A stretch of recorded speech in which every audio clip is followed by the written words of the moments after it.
Jeff, Zach, thanks for joining me. Hey, Hey, Steve. Steve. Hey, we are talking about how some realtors are complaining that they're having a lot of deals get canceled at the last minute. Maybe an unexpected expense comes up or an unexpected problem where the buyer just gets cold feet. But we're seeing really unusual numbers in residential housing of deals that were going to go through, just not going through. I think, let me see, Redfin Premier Agent in Miami, we're about 2,500 home purchases were canceled in June. That was about 17.6% of the homes that were under contract reported.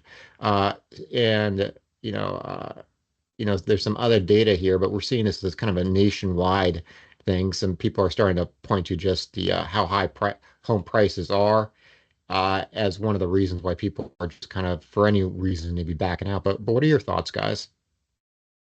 I think there's a Affordability. couple. Go ahead. Sorry, we both jumped in. Affordability.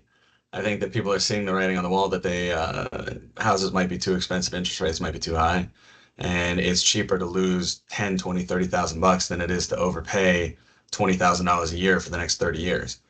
So I think people are making those hard choices of canceling as opposed to going through and just suffering with a bad deal. Um, I think it comes back to economic policy that we've discussed with interest rates being too high. I don't think that the houses necessarily are too overpriced. Certainly there are pockets of that, and a lot of those deals sit stagnant. And you're seeing price cuts for the first time in a long time. But I think you see this kind of change and the deals go through when interest rates kind of come down and a little bit of the jitters or the fear of what's going on with the election and interest rates and recession and economy kind of get sorted out a little bit. And it just kind of seems to well up at times like this when there's a little bit of uncertainty.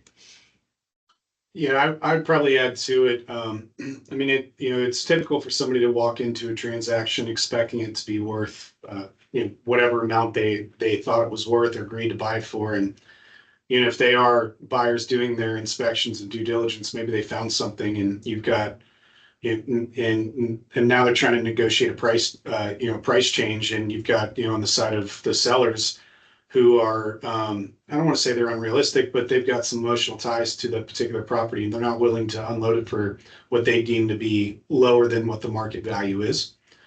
And then, then there's other sides to this. Is sometimes it's just that you've got stale inventory that's been sitting there for a long time, and it's gotten some appreciating value just because of the market, and people are looking, going, well, it's an option for me to buy something. When they get in there and they just aren't necessarily in love with what's available. Yeah, and just another data point here. Redfin was reporting on nationally that it was almost 15% of homes under contract that fell through. And I definitely agree with you guys. I think this kind of goes to the affordability issue. I think people are stretching to make the purchases at these prices, and if any reason comes that's going to make it less affordable, they pull out. There's a bit of that, and then we also saw, I think, what was the data here? Nearly 1 in 5 homes for sale in June had a price cut. So we are seeing a market where it's becoming a bit more of a buyer's market. So I think both those things kind of conspire to the buyer if he's given any reason to pull out and maybe wait for a better price, there's more incentive to do that now. Yeah, for sure. Okay, thanks for the insights, guys. Hey, if you enjoyed the video, give us 2 thumbs up. Click subscribe if you have not, and visit our website, selectfincap.com, and register to view exclusive commercial real estate opportunities. Maybe something in a multifamily property, taking advantage of all this house and unaffordability going on. Thanks a lot, guys. Thanks. Thanks, Steve.